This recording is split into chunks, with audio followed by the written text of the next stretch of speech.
On this week's fantasy episode of the Sonny and Cher pod, we look at the top point scorers from game week 25, then we delve straight into double game week 26 and whether you're going to treble up on Arsenal and what combination is going to be of most benefit. Then we talk about the decision that is probably on everyone's mind. Do you triple captain Gabriel? Also, we look ahead to the key battles in game week 26 as it's a midweek turnaround. Welcome to the Sonny and Cher pod. I'm here with an upset again, Alex Bartlett. Seems a bit of a theme recently. I don't know if I'm upset, mate, because Wimbledon annoyed battered Reading 3-2. So I can't. Thank God. This is why Ben's not here again, by the way. Because for the second week in a row, Ben has lost fantasy and Newcastle were dreadful. So I think that's 2 weeks in a row he's not been. He will be back on Friday, just FYI. We have a special guest coming with us on Friday. But yeah, back to me. Mate, what can I do? Unlucky this week. What can I do in fantasy right now? Things just aren't going my way, you know? But to be fair, actually, I did think about it, and I've taken a few punts in my team, and they just haven't paid off. And that when your punts don't pay off, you know, like I've had Ndiaye in my team, done nothing. Yeah. Broby in my team does nothing. Chelsea can't seem to keep a clean sheet for love or money. But one positive note is if I'd played Thiago like I wanted to instead of Broby, I would have won. But I didn't. He's on my bench. Yeah. I'm only 2 million in the world, by the way. Let's just put that out there. You're not doing badly. Bad. You're not doing badly overall at all. You've just been dealt some horrible luck. I seem to be on the other side of it. I've had a couple of very tight victories. Me and Fraser pretty much had the same team, but my double Arsenal defence came up clutch, and I just needed Liverpool to score because he had Gay coming off his bench, and then Szoboszlai smashed that free kick in, and I was like, Unreal. that unbelievable Mate, goal. Do you know what annoyed me the most is Haaland was going to score a tap in, and that would have made me win as well, right? If he got to that ball, scored the tap in. He absolutely gassed Szoboszlai as well, didn't he? It's interesting. We'll talk about that more on Friday, that decision, because that's baloney, but hey-ho. It is interesting because I work with a referee at work, and I was just asking him, I was like, what is the technicalities on that? And he said, like, the Szoboszlai foul will happen first, and then I think Haaland fouled Szoboszlai after or something. So he said they had to go back for the first foul because obviously something like that is what he said. And I was like, whatever, I don't really get it. But they said what he actually did was correct. But obviously at that stage in the game, common sense should probably prevail there and let the goal go in. No sending off. Cheers. I saw on fantasy he's banned till the 22nd of February. Is that right? Yeah. Szoboszlai. Yeah, because we don't have games then till then. Is that right? This weekend. Yeah. Okay. Oh yeah, of course it is. But no comment on that. The game's gone. No comment. No more. I don't want to talk about it anymore. Let's stick to fantasy. I'm just going to go through the top point scorers of the week. Can we not just play your game the whole episode? I'd rather just do that. We should do that at the start of the episode just to make you feel better, and then we'll go into the fantasy stuff. That'd be great, yeah. Obviously, Palmer topped the points this week with 20 points after his Hattie against Wolves. 2 pens within that. However, I'm not sure he is worth that price point. He's gone up to 10.5 million, and he actually only played 60 minutes in that game as well. So well done if you kept him in. Like, I know Peaks captained him, and he got an unbelievable score this week of like 102 or something ridiculous. So fair play. He said he had Palmer in. He wasn't going to budge. He did his captaincy last week and got stung, and he just kept it on him this week. But fair play. Dewsbury Hall came back with a bang since coming back from injury. 13-point haul against Fulham with a goal and assist 3 bonus. He looks like an excellent differential moving forward. Still just 4.9 million. What do you think about Dewsbury Hall, mate, moving forward? Too inconsistent for me. But yeah, I mean, he's good. He's good in terms of he occasionally turns up. But what he'll do is he'll rock up, have a haul, and then not rock up for 4 weeks. Yeah, I don't know. He's quite influential for them though, isn't he? He seems to be Yeah, more true. influential than Ndiaye at the moment. Yeah, that's true. And then Yeah. Gyökeres came off the bench to bag a brace for Arsenal against Sunderland. That's now 3 goals in 2 games for the Swedish striker. He's now got 8 Prem goals this season as well. Is he finding his form at the perfect time before this week's double game week? We were messaging, weren't we, mate, yesterday about Gyökeres. What are your initial thoughts? We'll get into it a little bit later, but what are your thoughts on Gyökeres for the double game week? I don't think he'll play both games. I've just got this. I don't know. I think the fact that they've got all these fit players coming back, like the likes of Havertz, etc. Initially, if you'd asked me yesterday, I would have said, "Yeah, I'll get him in." Yeah. But actually, I've thought about it. They've got 4 games, haven't they? In the next they've got 3 games, haven't they? Because they've got the game midweek, then they've got FA Cup, and then they've got another midweek, and then they've got the final. Be interesting to see actually how, but I suppose you've got to make the decision by tomorrow. So that today's Yeah, it's Monday, tough. FYI. It's tough. It's interesting, like with Havertz coming back as well.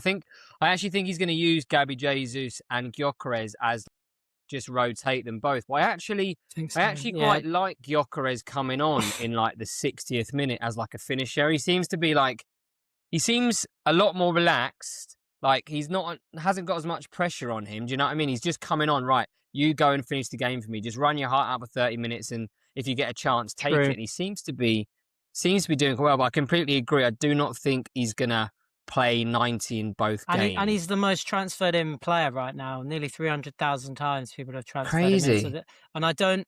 I'm always one to be very reluctant to transfer in the most transferred in person. Yeah. I'm always really against it because I don't know why. It just puts me off.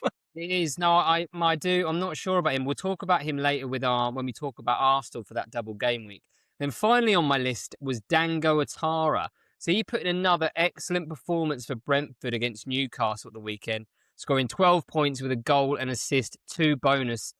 He looks to be one of the signings of the season at the moment after replacing Mbeumo and Wissa for Brentford. Like, he seems to be at the heart of everything they do. Like, took his goal well. See his cross for the other goal as well. Yeah, and his goal was unreal. Oh, he struck it, didn't he? He went through Pope's legs, but he struck it. And that one against Villa the week before, that one he just buried in the top corner. I remember Ben said, did he win the pen? No, he didn't win the pen, did he? No, Jensen won the pen. Jensen won the pen, but it'll be interesting to see got 2 assists, I think. Did he? Yeah. Be interesting to see what they do against Arsenal this weekend. I can't imagine they're going to be that as free-flowing as they looked against Newcastle, but he's definitely a shout. And what is his price, actually?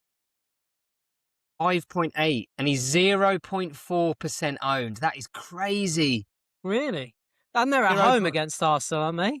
Yeah, at home against Arsenal. They're very good at home with Brentford as well, by the way. And they've actually got a decent little run, because I was looking about getting rid of Thiago, but they've got, after this Arsenal, they've got Brighton at home, Burnley away, Bournemouth away, Wolves away, Leeds away, Everton at home, Fulham at home. Do you know what I mean? They've got a decent little run. Like, I might have a look at him, genuinely. But I've already made my one transfer this week, and so have I. And I'm very tempted to take a minus points, but then I'm like, what have I got to lose? I'm gonna either finish bottom or not bottom. It just shows as well, though, like, and a -4 can be negated so easily if that player just scores or does something. Like Smithy did against you, he took a -4, but actually didn't matter, did it? To be honest, at the weekend. I know. I bought in Somerville. That was a good transfer. That was a great shout. Excellent shout. Yeah, he was actually unlucky because he got his DEFCON taken away. Did you see that? Because you were saying you'd lost by a point, but you actually lost by 3, didn't you, in the end? Because that 2 points got taken away. But no, in terms of on form differentials, like, he's flying at the moment. I'm not going to give my transfer away, but you can probably guess who I put in this week. Can you guess? My boy. No, I can't remember who's in your team. I put my boy in this week. That's all I'll say. Gabriel, but you've already got him, haven't you? I've got Gabriel. In the midfield. Your boy. Yeah. He hasn't done anything for me. I do persist with him a lot, and he never returns for me. But I thought I'd give him one last go this year. I'm not going to be able to guess. So are you going to tell me, or are you just going to leave me in a... No, I'm going to leave you hanging, and you're going to think about it, and then I'm going to see if you get it by the end of the year. Because you should do, because I do talk about him enough. Oh. Yeah, I know, because he scored. Yeah. You'll bring him in now and he won't do anything. He's in. He's in, mate. He's in. Yeah. For those that be, I'm not going to say his name because it'd be funny to see if anyone else guesses. Yeah. Who are you playing? I'm playing Trav. Oh, Trav will know then. Trav will probably know. He'll probably know. Yeah. But we'll move on swiftly to Double Gameweek 26. Arsenal and Wolves both have a double game week this week, which starts tomorrow. And pretty much every FPL manager, I think, is looking at trebling up on Arsenal in some way, shape or form. Not me. Apart from you. Who do you have by... you've got Gabriel, haven't you? Yeah, I'm not going to tell you who my other one is because I've just transferred one in. You transferred one in. So I went from having 1 to 2. Yeah. You went from 1 to 2 because you had to have 2. But yeah, we'll look at trebling up. What I've done, I've put a few combinations. Why aren't we talking about trebling up on Wolves players? They've got a double game week. They're Mickey Mouse if you watch them against Chelsea at the weekend. Like Mickey Mouse. I will talk about one lad just quickly, just finishing the pod. But that's about it, I think. I was actually looking at their points. Do you know what their highest point scorer this year is? What, in one game or in total? No. Their highest point scorer across the whole season. I have no idea. I don't know. Their highest point scorer is João Gomez, and he's got 62 overall points this year. What's grim for them? And then their next is 3 lads on 53. Do you know what I mean? That's why no Wolves players are going anywhere near my team, apart from one lad who I'll talk about a little bit later. But we'll just look at combinations.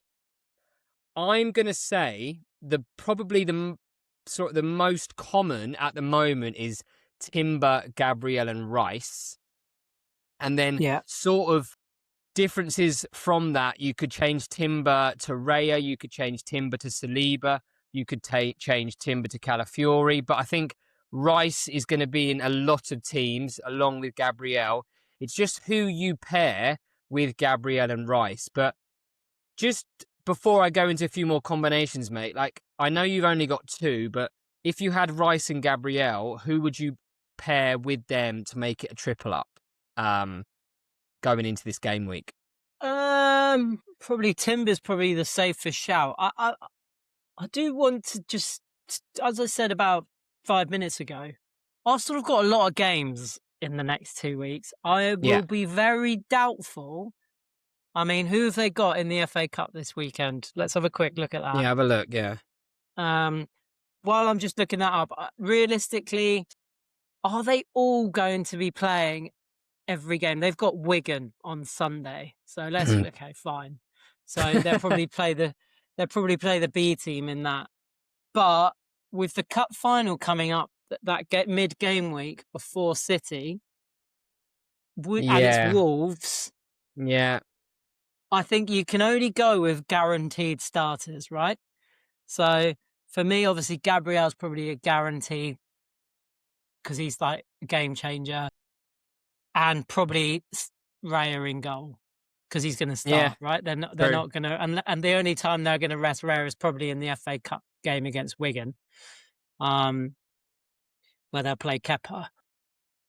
I doubt very much. I couldn't guarantee you everyone else is going to start every game. Maybe Rice. If Rice doesn't play against Wigan, you then maybe play him, but then they've got Zubimendi, so. I think Zubimendi's been half decent. Yeah, I do think what is in FPL managers' favours, that City win yesterday has made this game week so much better for those players because let's be honest, the Prem, they need to win games in the Prem. I think if City had lost, he may have rotated a bit more.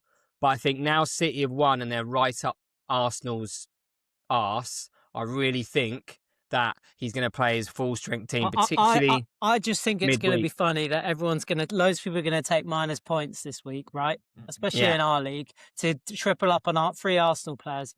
And I do guarantee that at least one person that everyone brings in doesn't play both games or doesn't start both.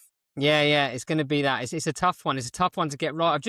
We mentioned Rice, Gabriel, Raya, Timber. Like, I don't think Saliba's in favour, but if you want to treble up on the defence, you probably would go Timber, Gabriel, Saliba.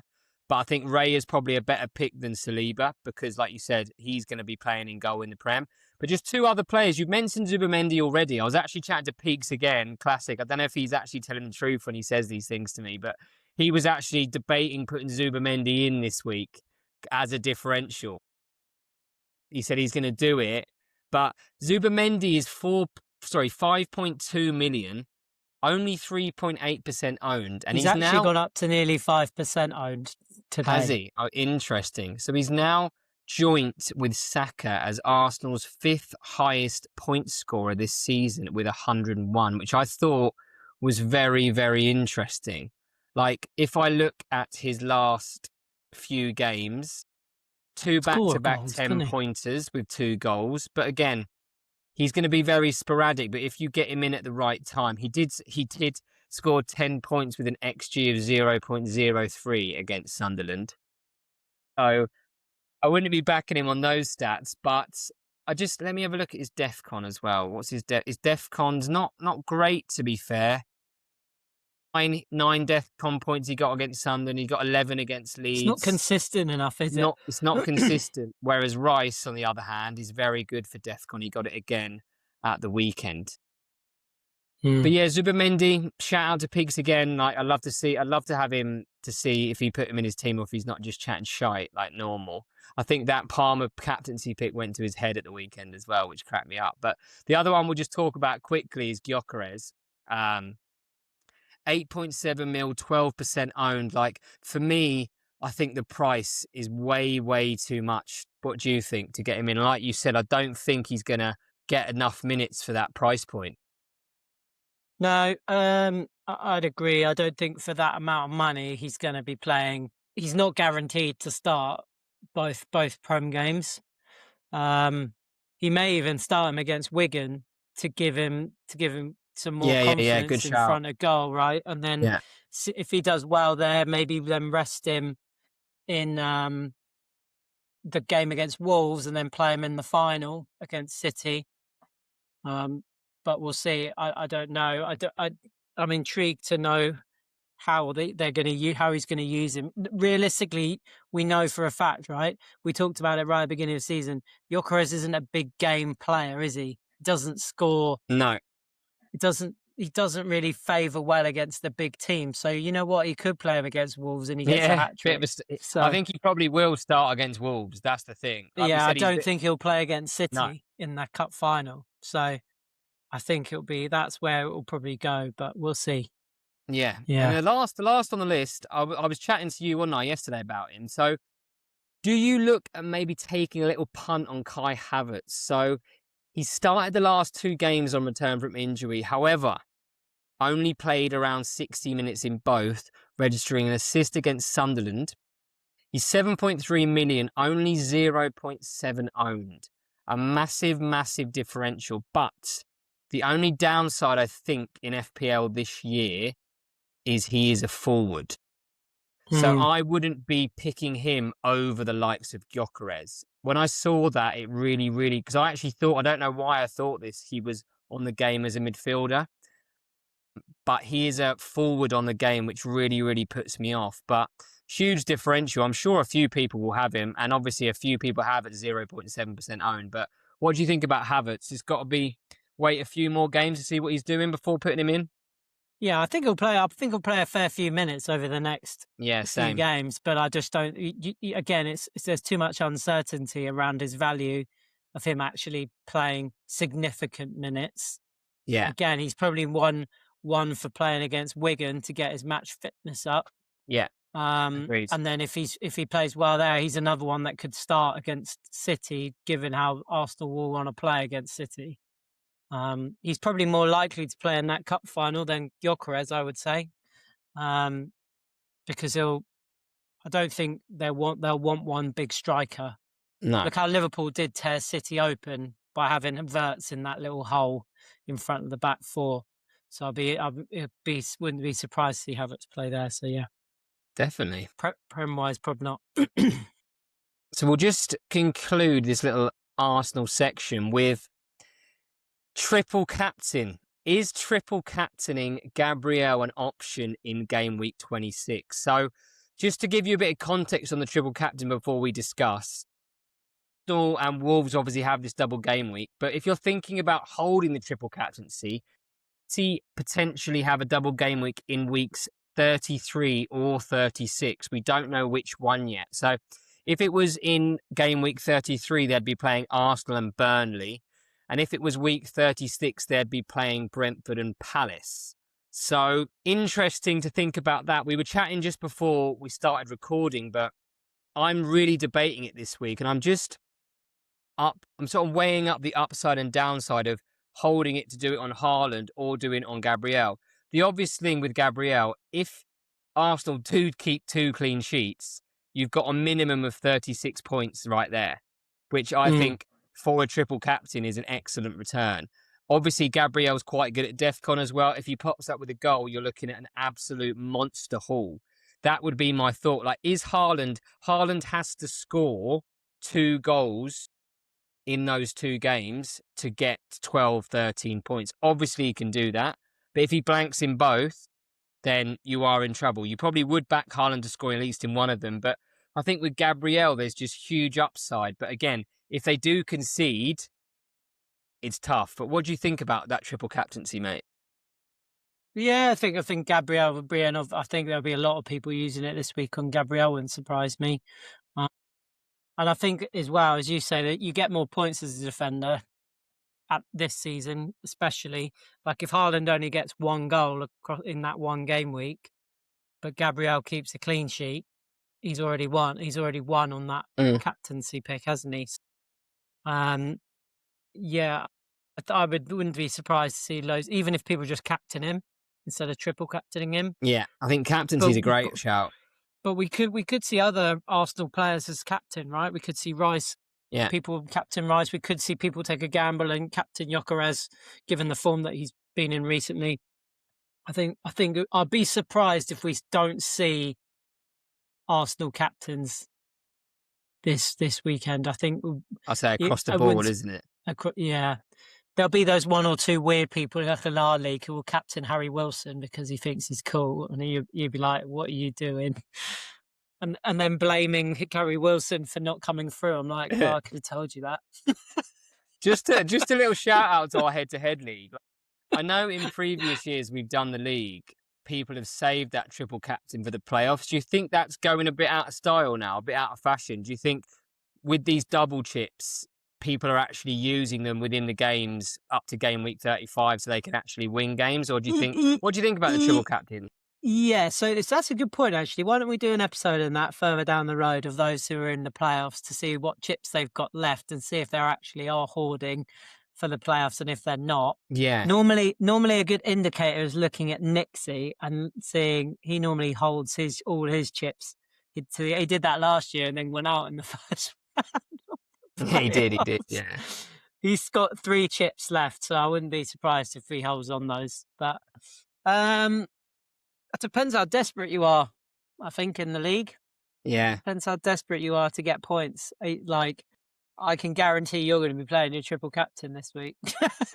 Maybe. I'm on the, I think, as they say in poker, I'm on the bubble a bit in the league. I'm right in the middle. If I put a solid run together, I can easily get to the playoffs now. Like, that win against Fraser was massive, and I think I just need to keep the momentum up. Like, I think keeping a chip till the end, like, what's the point having it if I don't even get to the playoffs? Like, it really is. Exactly. It's really shit or bust for me now. We're in a similar position, so we can sort of throw the chips at it, which is a little bit easier to do. But no, definitely, I think like you said, mate. I think Arsenal captaincy across the board is going to be huge. But just one thing to note, actually, due to this double game week, Arsenal actually don't have a fixture in game week 31, along with City, Palace, and Wolves. So if you're heavily invested in these teams, you could potentially use your free hit in game week 31. So if you're trebled up on Arsenal, you've got a few Palace and you've got some City, which a lot of people will probably do by that time, it's a good week to use your free hit if you're planning on doing so. Just thought I'd give people a little bit of insight into that one. And just one little point before we look at the key battles. Butler did mention Wolves players earlier. There's one player who I potentially would put in if you're maybe doing a free hit or something. And that is... Strand Larson. Oh, wait. Not Strand Larson, but I think he's not a bad little shout. It is Matheus Mane. He, around sort of game week 20, 21, 22, he got 2 goals and an assist in that time with 12 and 9-point hauls. He plays 90 every week.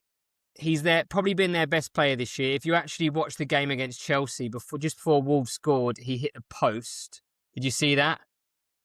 Ridiculous little effort, hit the post, and then they scored from the resulting corner, I think. But I was just looking at his stats because I can't just pick him on a double game week, but he has had the second amount of shots in the Wolves team with 24, with 10 of those on target.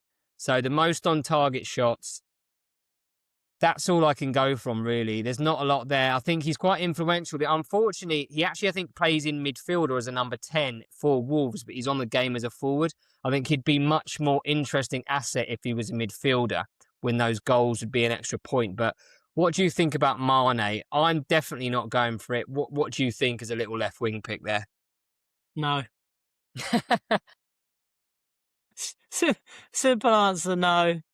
As you said, Wolves are dreadful, right? I mean, they've been better, but they're down, aren't they? Yeah. And we've seen by some of the January signings that they've already made that they're getting ready for next year. Realistically, I don't think there's too many players in their team that's going to leave in the summer. You could take a punt on him if you've got nothing to lose. Don't see why not. He's going to play both games. Yeah. But realistically, are they going to win either of those games? Probably not. No, I don't think he's worth wasting or taking up a strike position. And then if you have to get rid of him, don't get me wrong, if you're doing a free hit, I think it's probably worth it to put him in with 3 Arsenal players. But apart from that, I wouldn't be bringing him in because then you'll have to get rid of him. Do you know what I mean? Agreed. Right, mate. Key battles. Over to you, pal. We're just going to gloss over them, aren't we, quickly?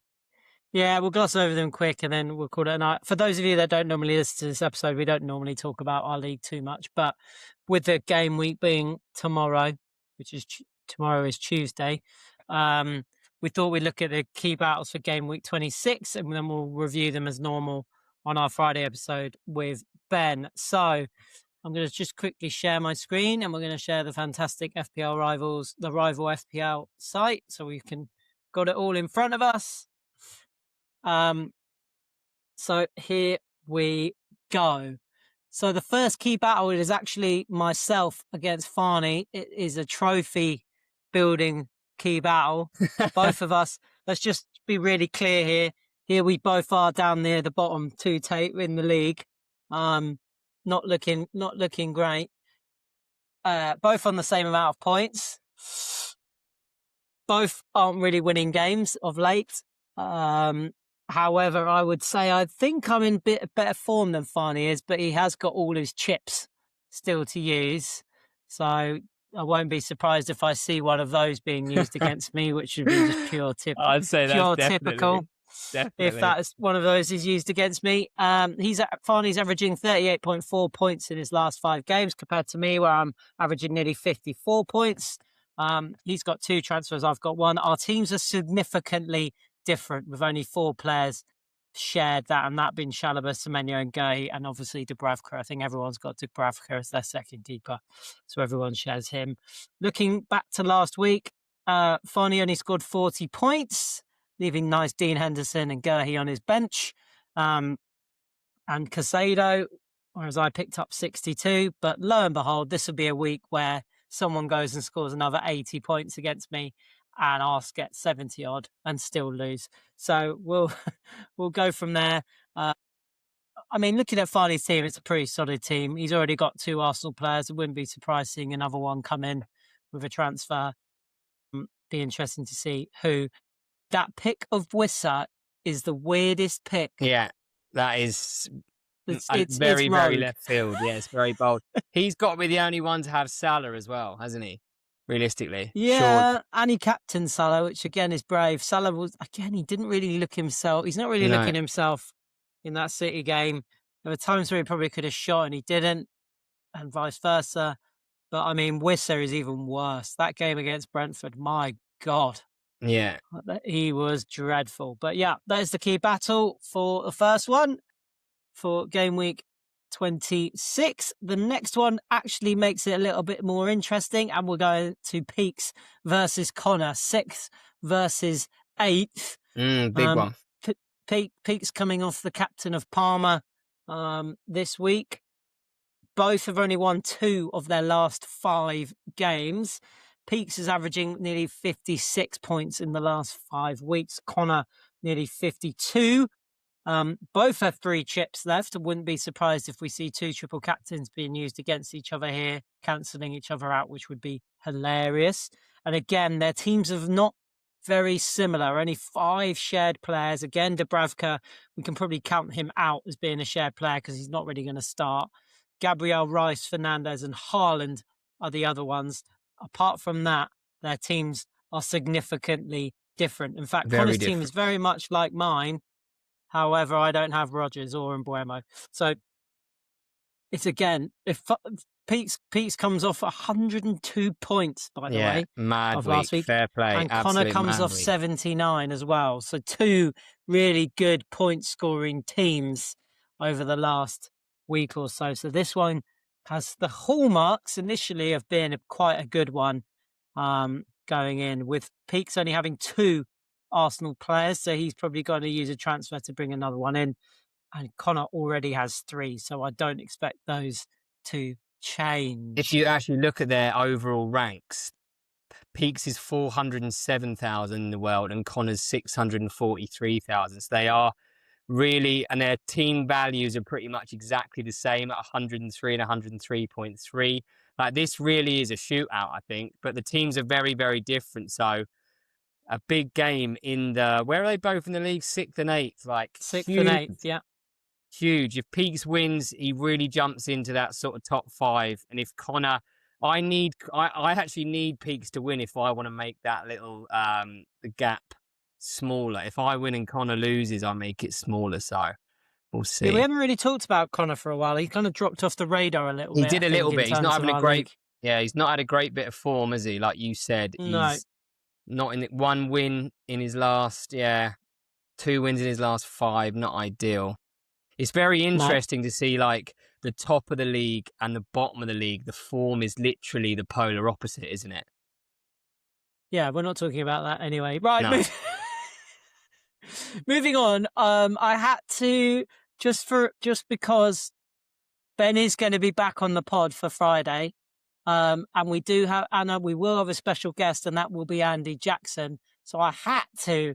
The fact that they're both playing each other, I had to have that key battle. Plus, in the fact of the dreadful form that Ben is in, he has finally lost his top spot in our league since game week 3, I think it was, since he's been top.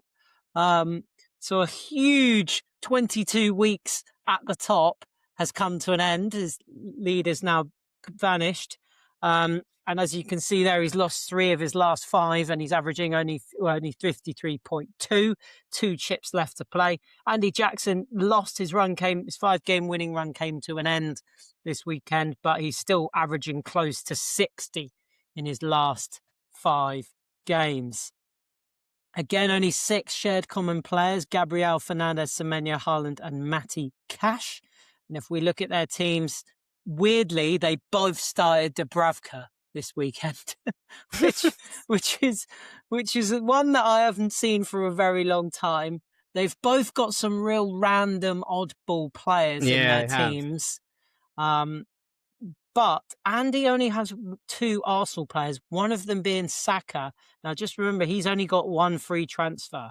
So it is, unless he's taking minus to bring one in, he's probably going to be left with 2. So maybe early advantage to Ben in this one, but he needs to sort out his goalie options because Roofs and Dubravka going into this game week are not ideal because I think Sunderland have Liverpool at home who do tend to score goals. Overall rank, I think there's significant places between them, 1.5 million places between them. But again, the form isn't great for Ben, but it is for Andy.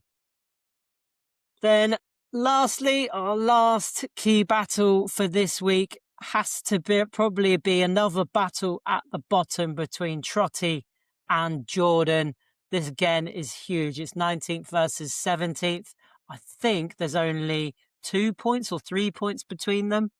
No, they're on equal points. So another huge game. Let's just be clear. Trotty is the luckiest manager in our league. Yeah, I think he's very lucky to be 19th. And I'll show you why in a minute when you look at their global rankings. Trotty has 3 wins from his last 5 at an average of 52, whereas Jordan only has 2 wins from his last 5, but an average of 58.2. Yeah, so talk about crazy. bad luck coming in there. Mad that. Trotty has 2 transfers left for this week, and Jordan only has 1. And again, they only share 7 players, 2 of those being Arsenal players in Rice and Gabriel, the others being Gerhi, Chalobah, Thiago and Enzo. So looking back to their previous weeks, Trotty only got 59 points. He has 2 Arsenal players already. With 2 transfers, you'd probably expect another one to come in there. With Jordan already having 3 Arsenal players, I doubt we'll see any change in that team. So let's just be clear here. Jordan is ranked 1.5 million in the world, but is on equal points with Trotty, who is ranked 6.7, nearly 6.8 million. The beauty of head-to-head right there. That is the beauty of head-to-head, isn't it? And can we just be clear that I am also 2 million in the world and I am below Trotty in the league. So there we go. But yeah, it should be really interesting when Trotty seems to chop and change captains a lot. He's had a different captain over the last 5 weeks, which is really interesting. Yeah. Whereas Jordan normally sticks with Haaland, but changed to Fernandes for this week. That's our key battles for this week. There are some other big games going on in our league to be aware of. There's the Battle of the Medcrafts, Nick versus Luke.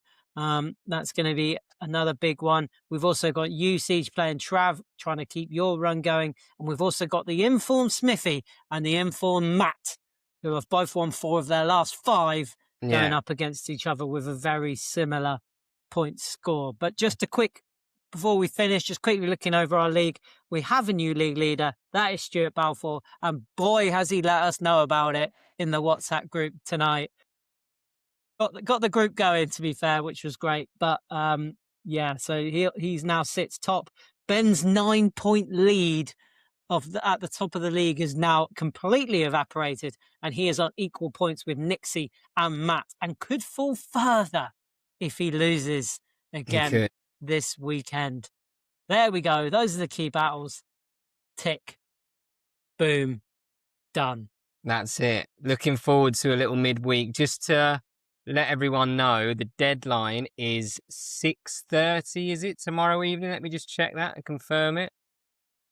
The deadline is 6 p.m. tomorrow evening. So if you forget to do team, you forget to do it. But that's why this pod is going to be released on Tuesday morning, so that hopefully you'll listen to this and get a little heads up. But enjoyed that again, mate. Lots to think about. Best of luck in midweek. I hope by the time I speak to you at the weekend, well, obviously I'll be speaking to you throughout, but I hope you do get a win, mate. I really hope it comes through against Farney, because that could be the end of you. That could be the end of this pod, folks, actually. Could be the end. It could be after. Mate, I've had to do it all season. what can I do?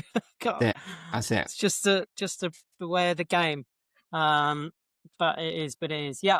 Thanks, Siege. Always a pleasure. Always a pleasure. May the fantasy gods be with you, and we'll see you all on Friday. Cheers, lad. Bye.